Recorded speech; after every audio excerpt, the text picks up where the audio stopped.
the second year of my marriage of convenience with William. His girlfriend he broke up with due to a miscarriage, abandoned by his family, returned from Willow with their child born out of wedlock. Our marriage, which had always been based on mutual benefit, finally began to falter. When I saw it with my own eyes, the man, lauded as aloof and austere to the point of being unapproachable, willingly put on a ridiculous clown suit. All just to make his ex-girlfriend's son happy. It was then I realized, belatedly, that William could love, but that person wasn't me. Yet I, Grace, the Grace family's rightful heir, scorned sharing anything with anyone, especially a man. When my assistant sent me the on-site photos, I was in the middle of handling an acquisition case. In the pictures, the grease paint on William's face looked comically absurd, but the tenderness in his eyes was something I had never seen before. I didn't rush to contact public relations, PR. Instead, I forwarded the photos to grandfather. In less than 5 minutes, all online mentions of CEO William were scrubbed clean. I sneered. William might not care, but the William family's century-old reputation would never tolerate scandal. Half an hour later, the sound of a car engine reached me from outside the estate, interspersed with children's playful noises. I looked down from upstairs and saw the usually quiet, rigorously self-disciplined man carefully holding a boy's hand. His expression was softer than I had ever dared to hope for. William, if we just walk in like this, will Miss Grace be upset? Chloe's voice held a perfectly pitched shyness. I stood at the top of the stairs, glared coldly, and cut her off with an icy voice. We're all adults, Miss Chloe. Why ask the obvious? Chloe's face instantly flushed, and she lowered her head in embarrassment.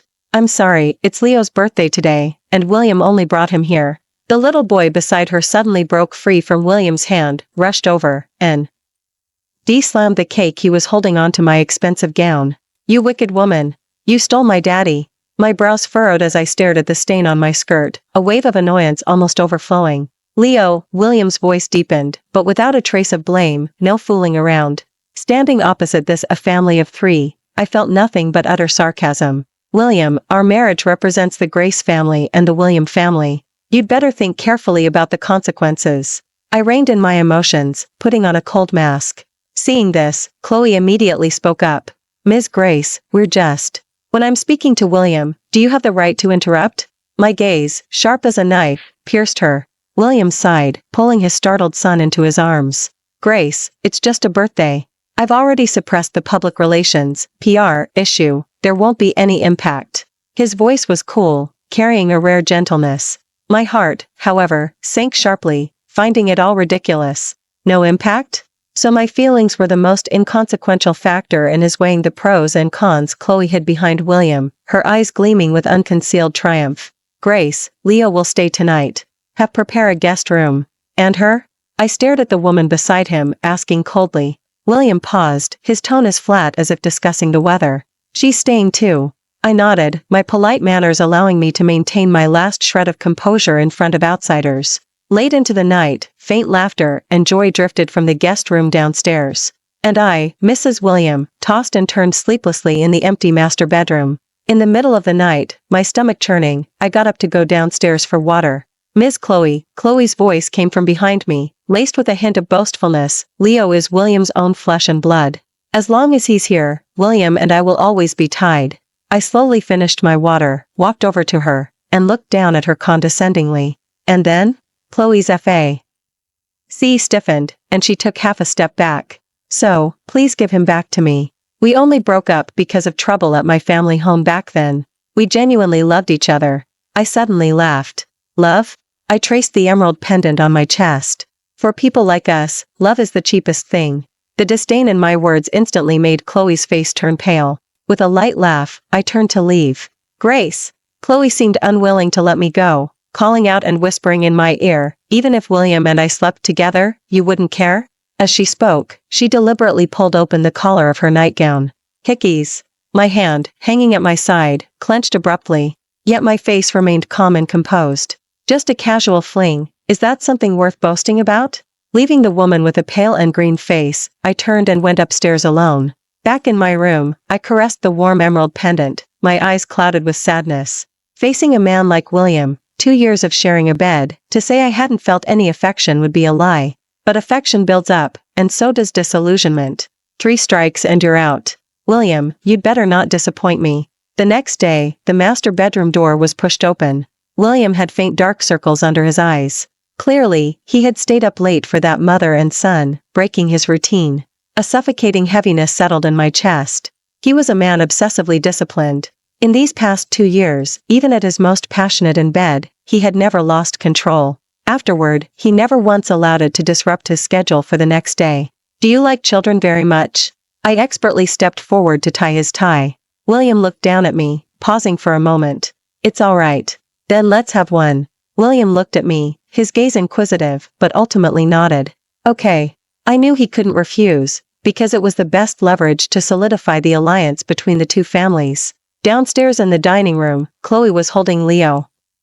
As soon as the little boy saw William, he ran crying to hug him, but as he passed me, he deliberately pushed a bowl of steaming hot porridge towards me. "I don't want you as my mom. You're a wicked woman, get out of my daddy's house." Watching my white shirt instantly soak through, I darkened my face and looked at Chloe. "Control your child, he has no manners whatsoever." "Grace," the man beside me's voice suddenly turned cold, cutting me off. "Enough, he's just a child. Besides, I owe them." My words caught in my throat, and I felt a moment of disorientation. This was the first time in our 2 years of marriage that he had spoken to me in such a tone. "That's your business." I struggled to suppress the swirling emotions, but still lost control. Precisely because he's a child, he needs to be taught even more. Otherwise, people will only say that William's son is an ill-mannered brat. "Grace!" William's sharp rebuke jolted me back to my senses. I took a deep breath, knowing I shouldn't argue with a child.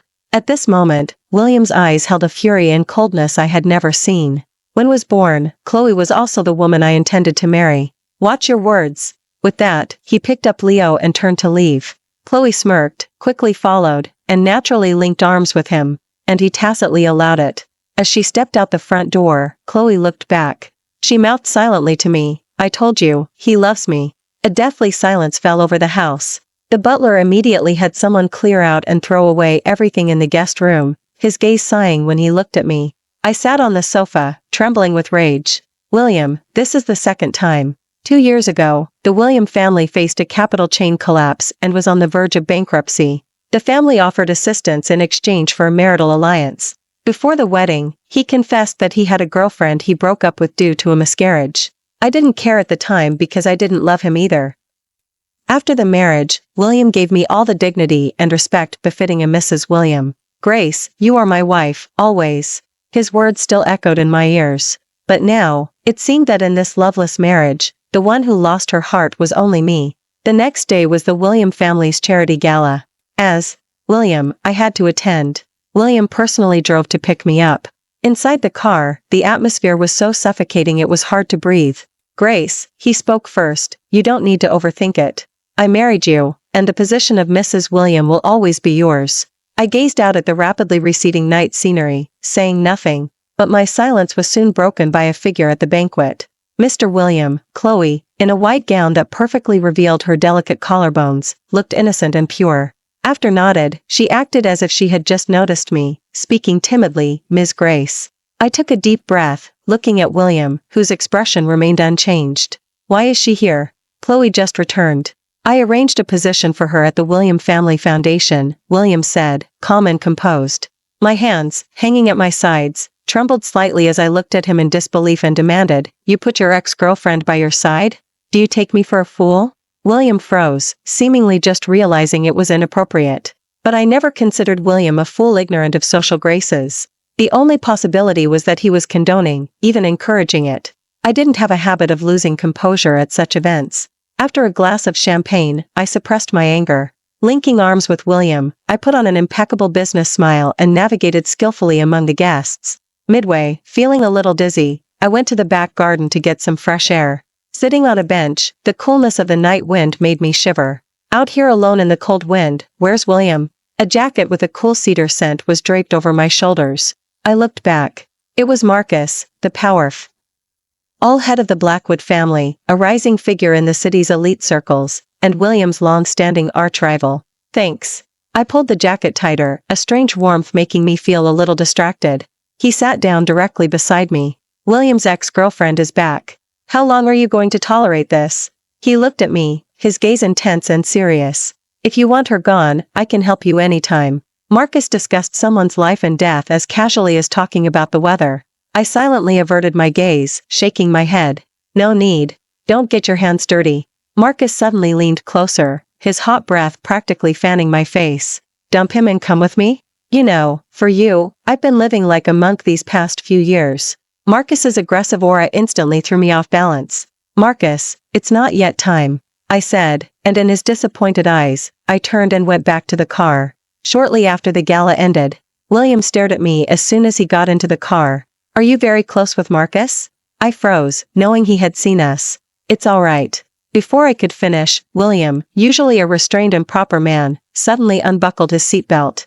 He leaned over forcefully, pinning me down. His wine-scented kiss forcefully landed on my lips, fiercely biting. Moments later, William lifted his head.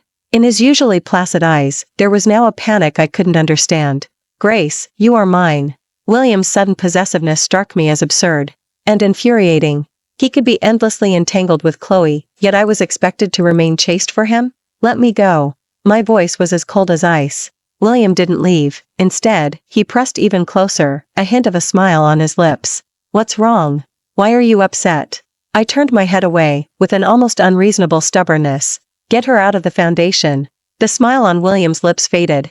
He sat back in his seat, his expression returning to its usual cold severity. Grace, he took off his gold-rimmed glasses and rubbed his weary brow. I told you, the position of Mrs. William is yours. And she needs to raise Leo. I turned my body, frowning at him. You can give her money, a lot of money. William sighed. But needs a father. Having her close makes it easier to take care of him, and it causes no harm to the Grace family or the William family. I stared at him, utterly disheartened. Are you forcing me to compromise? William reached out, wanting to take my hand, but I avoided him. His hand froze in midair before he withdrew it. I just hope you won't target her. I promise, your status is unparalleled. Listening to his constant defense of Chloe, I suddenly felt a wave of powerlessness. Did he truly believe that what I was eagerly chasing after was merely the empty title of Mrs. William? How pathetic. Perhaps, in his heart, our marriage had never had anything to do with love. Just then, my phone suddenly lit up. A text message from an unknown number. Ms. Grace, William drank too much and has a sensitive stomach. Remember to prepare hangover remedy for him. He has mild lactose intolerance, so don't add milk.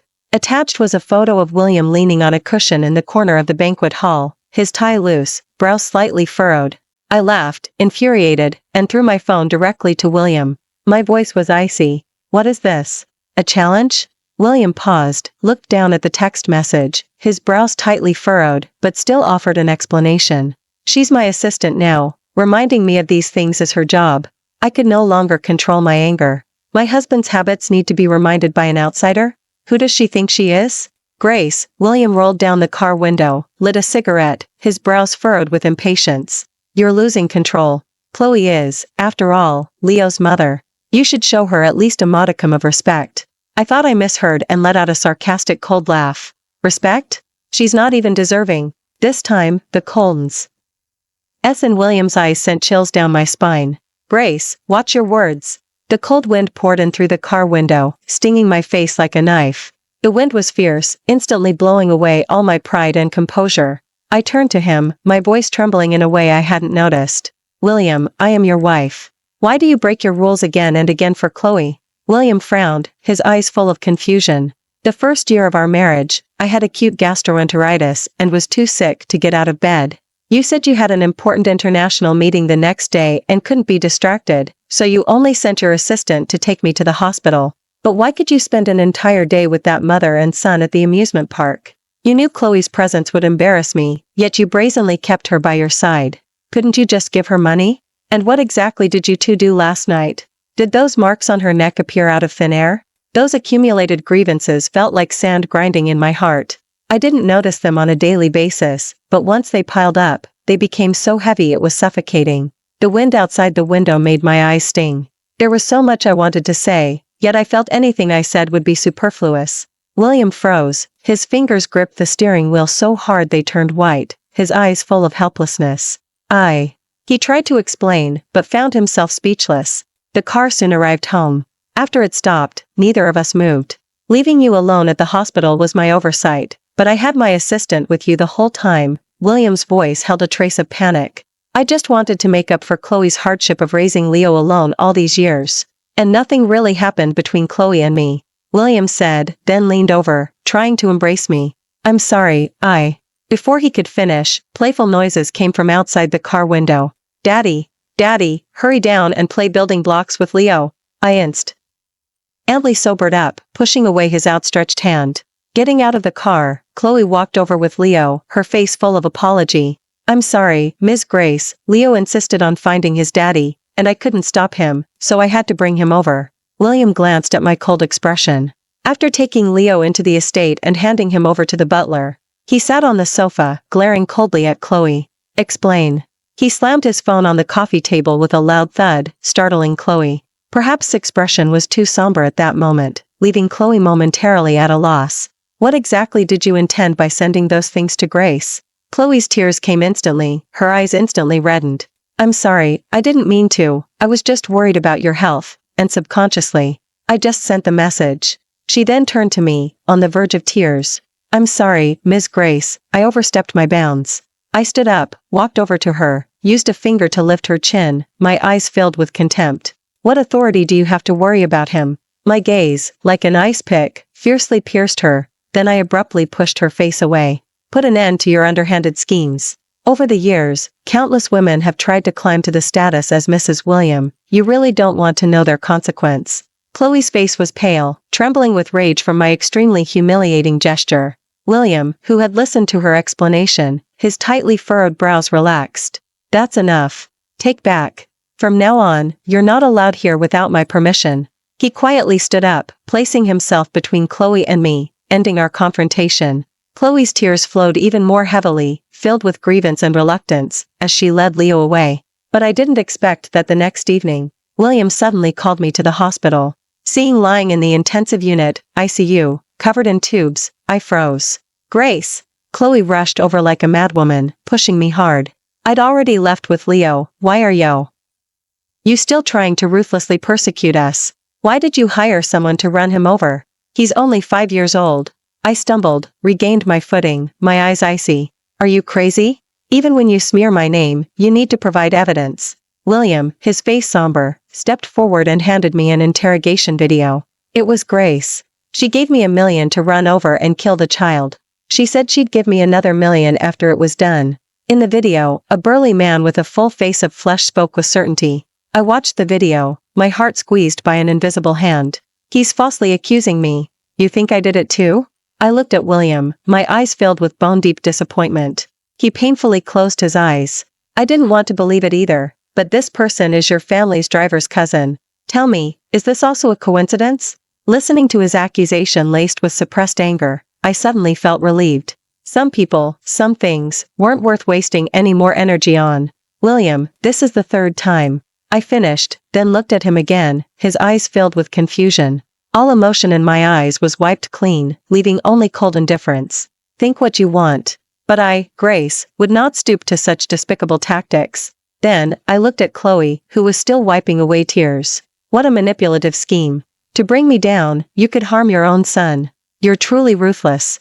I took a deep breath, straightened my back, refusing to show a trace of weakness in front of them, and turned to leave. Sitting in my car, I made 2 calls. One to my lawyer, prepare the divorce agreement. I want to see it by tomorrow. One to Marcus, didn't you want to be my weapon? In 3 days, I want William's stock price to hit rock bottom. Looking at the somber sky outside the window, my heart was as cold as ice. William, betraying me comes with a price. The next day, I sent the divorce agreement and the emerald pendant, which represented the status as Mrs. William, to the William family estate. Then I had the butler pack up and move out everything that belonged to me from the estate. Finally, only a large wedding portrait remained. It was only then that I suddenly realized. The smiles of the 2 people in the photograph were as if measured precisely, accurate but devoid of warmth. I let out a light laugh, finding it nothing short of ironic. Casually, I threw the photo into the fireplace, watching it be consumed, turned to ashes by the flames. Afterward, I called Marcus. Are you ready? From the other end of the phone, Marcus's sensual low chuckle came through, his tone filled with doting affection. Ms. Grace, my blade is ready to serve you at any time. Back at the Grace family home, my father called me into his study. Grace, I heard you're divorcing that William boy? He pushed a glass of warm milk towards me. Feeling the warmth in my palm, my nose stung with a pang of sadness. Yes, I am. We had a prenuptial agreement, and William market value had more than doubled since we married, so the Grace family neither took advantage nor suffered losses. It's my fault. I only thought of the two families joining forces back then, and didn't consider you more. My father sighed, full of self-reproach. I stepped forward and gently patted his back. Looking at the gray hairs that had appeared at his temples, I realized how foolish and selfish I had been to have almost abandoned the Grace family's business for William these past 2 years. Dad, it's a minor matter. Your daughter wouldn't be knocked down by a failed marriage. I comforted him with a smile. And I truly believed it. My father looked up at me, his eyes full of gratification. Go ahead. The family will always be your backing. My eyes warmed, with tears. Thank you, Dad. Afterward, while William was at the hospital, I ruthlessly targeted William Core Domestic Industries with a near-frenzied strategy, and, with the force of lightning, severed all of William over. Seize lifelines. In just 1 week, the once arrogant William Group stock plunged day after day, and nearly half its market value evaporated. That day at the lounge, looking at the impeccably dressed in a suit, austere yet elegant man before me, I raised my wine glass. Thanks. Marcus smirked. I told you, if you point east, I won't go west. After a few drinks, I was feeling the effects of the alcohol, tipsy. Leaning against his solid shoulder, I asked groggily, Marcus, tell me, how did I lose? You didn't lose, he was blind. He sighed, murmuring, he didn't cherish you. The cool cedar scent on Marcus's clothes allowed my taut nerves to completely relax. I leaned closer, looking at his handsome face so close. What about you? Do you have good taste? Marcus stiffened, gritted his teeth, and pulled me away slightly. Don't entice me. Pushed away by him, I pouted aggrievedly. You don't have good taste either. With that, I wobbled to my feet. I'll go downstairs and find someone with better taste. I heard the lounge has a lot of new faces tonight. A vein throbbed on his forehead. He scooped me into his arms, his voice hoarse. Just look for me. I guarantee I have better taste than all of them. Marcus, William, and I haven't finalized our divorce yet. Do you want to be the other man? I looked at him, a hint of slyness in my eyes. Marcus's eyebrow slightly raised, his eyes filled with unconcealed possessiveness. What does it matter, as long as it's you? With that, he leaned down and kissed me, with utmost tenderness, and a hint of a sigh. Moments later, he buried his head in my neck, breathing softly. Then he carried me in his arms and drove back to his private estate. Outside the window, moonlight like water. A passionate night. Waking up the next day, I rubbed my aching head and back, mentally cursing Marcus 1,000 times over. The next second, the culprit walked in, holding a cup of honey water. He naturally sat on the bed, reached out, and gently saged my back, and handed me a document. William Overseas Ventures had completely collapsed. Do you want to continue? Just as I was about to speak, my phone rang. Marcus's massaging paused. It's William, isn't it? I answered the call, and William's hoarse, weary voice came from the other end. Grace, where are you? He paused, then sighed. Can we talk? I scoffed. Okay, at your estate, 3 p.m. It was time for both the marriage and the business to be settled. That afternoon, when I arrived at the estate, I found William already sitting on the sofa, head bowed, motionless, unsure what he was thinking, or how long he had been waiting. Let's talk. I chose the armchair, sitting opposite him, my tone distant. William lifted his head.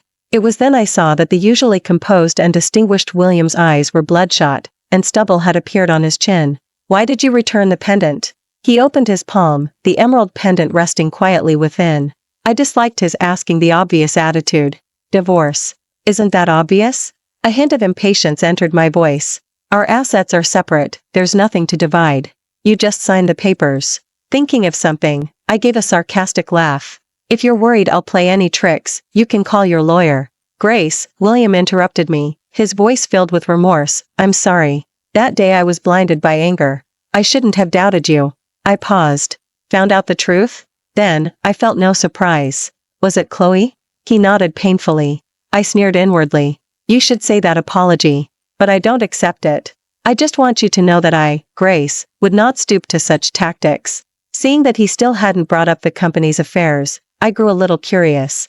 Aren't you going to ask about the company? William looked up, his eyes filled with a complex emotion I couldn't understand. You are Mrs. William. As long as you're happy, What does it matter if I give you all of William? I was momentarily. Why disoriented, but quickly found it absurd. I didn't understand how, even at this point, he could say such a thing. I stood up, not wanting to be endlessly entangled with him any longer. Sign the papers. With that, I turned to leave.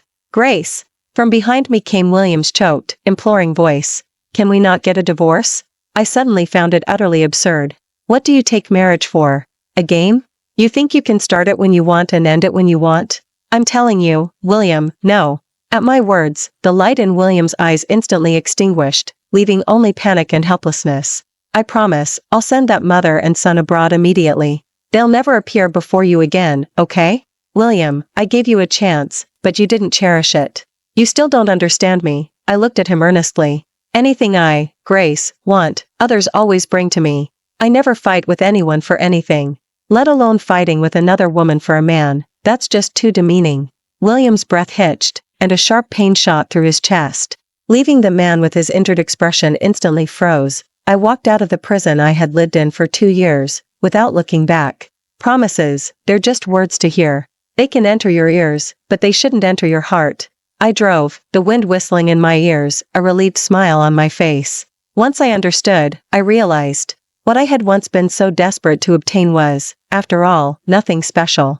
I thought that a proud man like William would end this marriage cleanly, but my lawyer told me. He refused to sign the papers, preferring to face court rather than divorce. I hung up the phone. This time, I was truly fed up. I didn't know what he was still holding on to. 2 months later, I walked arm in arm with Marcus to the Blackwood Gala. But I never expected to see William there again. Only this time, Marcus was by my side, and was by his. The scene was, for a moment, incredibly strange. No one present was a fool. They had already heard rumors of me leading the charge to target William, and seeing the situation today. They immediately understood most of it. Grace! William, seeing my cold expression, rushed forward to explain. I had already arranged for her to leave, but my mother insisted on keeping Leo, and a child can't be without his mother, so. I raised my hand, cutting him off. My face showed utter bewilderment. What does that have to do with me? I frowned, a little impatient. Our only relationship now is for you to quickly sign the divorce agreement. Do you really want to drag this to court and make our 2 families a laughingstock for everyone? William's face instantly turned pale. His gaze fell on my hand intertwined with Marcus's, his pupils suddenly contracting. You and Marcus. His eyes were full of panic and pleading. Grace, don't do this to me, okay? I sighed, feeling very annoyed. I had to use strong medicine. William, you're not a man who likes to be endlessly entangled. Besides, I'm pregnant. I hope you'll be lenient and not let my child be born with an illegitimate father. His injured expression instantly froze, and he slowly looked up, his eyes full of shock. Pregnant? He knew we hadn't been intimate for a long time, so this child could never be his. Marcus also looked at me, equally shocked, asking me with his eyes, that night? William's face was as white as a sheet, his ears buzzed, and his throat felt constricted. Grace, you're kidding, right? I sneered. What do you think? His tall frame swayed. Whether it was my imagination or not, his back seemed to stoop slightly. Grace, you're going too far. Chloe suddenly spoke. It was then I acted as if I had just noticed her. Who do you think you are? I looked her gown up and down and laughed. That gown, I wore it last year. What, your man likes second-hand goods so much he only buys you second-hand clothes? Chloe's eyes widened in disbelief. She subconsciously looked at the M. And beside her. He had personally chosen this gown. I scoffed, stepped forward, and with an utterly disdainful posture, patted her face. You should count your blessings that I haven't charged you with attempted assault. In front of me, you'd better know your place. Chloe trembled with rage, her face pale. Feeling my humiliation and the scornful glances of those around her, she gripped her palms tightly, barely managed not to lose composure on the spot. After this farce, no matter how adept at social maneuvering Chloe was at the subsequent gala, no one was willing to engage with her. She stood alone in the corner, appearing particularly humiliated and disheveled amidst the glamorous crowd. I inadvertently glanced at her. A cold sneer in my heart. Anything I, Grace, wanted, or anyone I wanted people to deal with, I never had to lift a finger myself. Marcus was still socializing. The main hall felt a bit stuffy, so I went to the back garden alone to get some fresh air. Grace. William had followed me out at some point, his expression sorrowful. I don't understand why you insist on a divorce. I know I was wrong about that incident, but is it just because I made one mistake? I looked at the calm koi in the pond before me. I casually threw in a bread crumb, then slowly turned around. Not once, but 3 times. I gave you 3 chances. The first time, you publicly reprimanded me for Chloe. The second time, you knew I didn't like it, but you still kept her by your side. The third time, you didn't even ask before assuming I was responsible for that nasty affair. With every word I spoke, William's face grew paler. William, you weren't making amends to her, you were indulging her. Indulging her to provoke me, and indulging yourself, crossing the boundary between us step by step. The man shook his head in agony, his expression sorrowful. No, his words caught in his throat. He wanted to explain, but found his efforts pale and powerless. Also, the night she moved in, you slept together, didn't you? William looked up in disbelief, his eyes frantic, unable to meet mine. I'm sorry, that night, after Leo fell asleep, she said she wanted to talk. I had been drinking, and somehow, he looked at me imploringly, but I swear, that wasn't my intention. The outcome is still the same. I cut him off. Watching this man, usually so aloof and self-possessed, appear so submissive before me, I felt no satisfaction. Don't you think silence dominated most of our 2 years of marriage? There are countless types of sorrow, but silent suffering is the most hurtful. I sighed and turned to leave. Sign the papers, William. Don't make me dislike you even more. Behind me, his tall frame swayed violently, and finally, with a choked-back sob, he nodded. All right. I'll sign. The gala must have been ending soon, as I didn't go back inside. Be good, wait for me in the car, I'll be right there, Marcus messaged. I put away my phone and looked up. I saw Chloe, her face somber, blocking my way. Move, you're blocking my way, get lost, I said, looking at her with disgust. Chloe's eyes were red-rimmed, full of resentment. What's so great about you? Her tone was filled with intense jealousy. You just happened to be born with a silver spoon in your mouth. I looked at her, crossed my arms, and tilted my head slightly. That's my capability. You don't like it?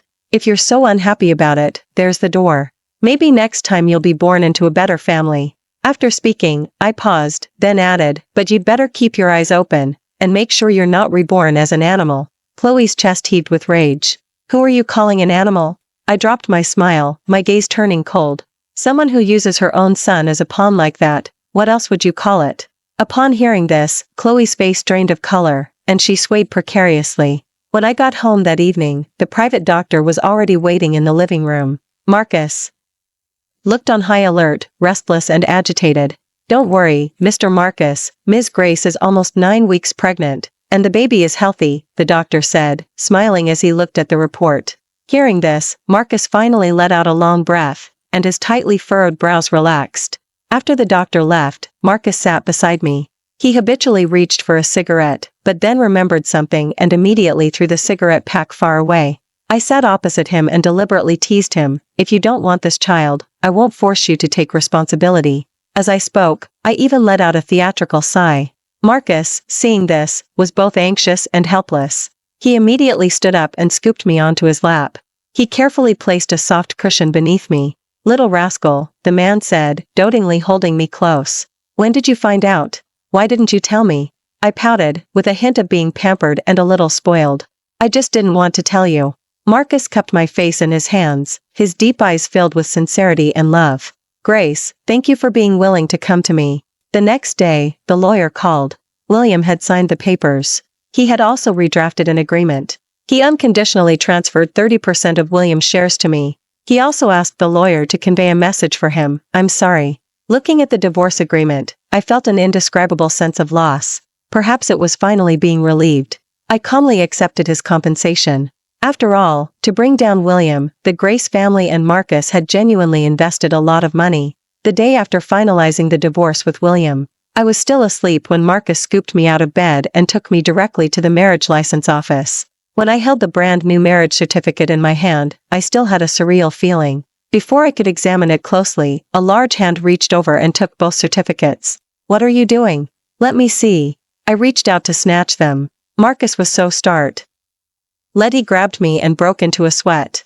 My precious, is this the time to be jumping around? I pouted, then just let me see it for a moment. Marcus, however, securely put away the marriage certificate. I'll keep it. Other than to register the child's birth, you're not allowed to take it out. Perhaps those who are loved are always emboldened by favoritism. After being with Marcus, I found myself becoming increasingly unreasonable. Time flew by, and 9 months passed in a blink. Marcus and I celebrated our baby's first month party. I named him Arthur. May his life be peaceful and prosperous. William also came to the baby's first month party that day. After time had passed, meeting again. A sense of peace had even grown between us. I heard you sent Chloe away. I looked at him, my expression calm. William paused, then nodded. Leo had been spoiled by her influence.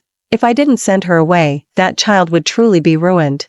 Regarding that child, I couldn't say I hated him. After all his actions stemmed from Chloe's instigation. That's good.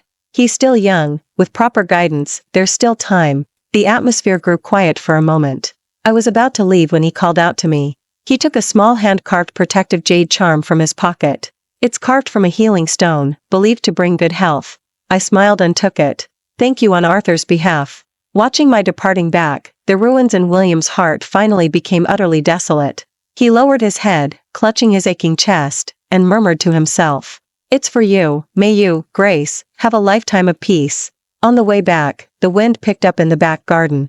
It was like the wind in the car that day, the one that blew away all my pride and affection. But now, the wind brought not a biting cold, but freedom and rebirth. I wiped the corner of my eyes, which had become moist. As I looked up, I saw Marcus holding Arthur, standing in the shadows nearby, gently waiting for me. All the years that followed. Happy and long. Thank you for watching today's story. If you enjoyed this video, please give it a like and share it with your friends. We look forward to hearing your thoughts in the comments. Feel free to share your perspectives, and don't forget to subscribe to our channel for more exciting stories.